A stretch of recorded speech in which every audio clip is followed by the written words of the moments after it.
Branda Lin.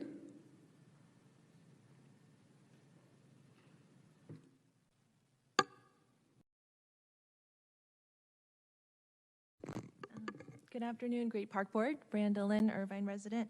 I'd like to speak on item 3.3, the formation of the task force.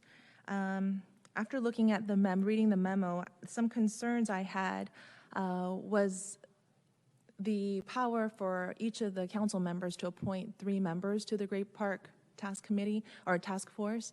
The concerns would be that it would quickly become politicized. And I think it's a little naive to think that it would be independent of the council members themselves.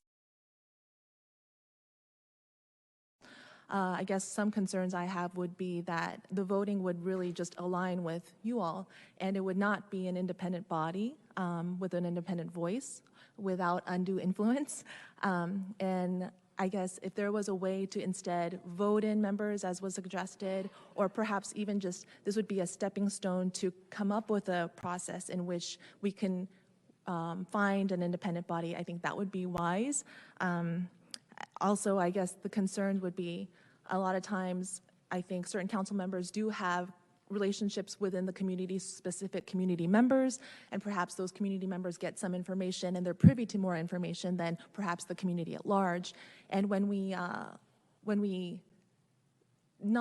don't give equal opportunity or information that's pertaining to the community to everybody, I do see that as a disservice.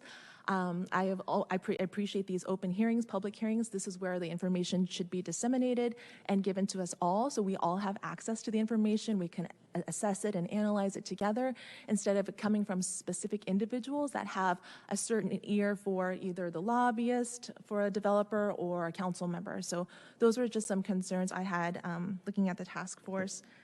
And I think also, I don't know if this is possible, but something to consider. I think it'd be wise to allow members of the Great Park or any of the CFD paying members to apply to this task force, and in the application, just out of prudence, perhaps include a conflict of interest form.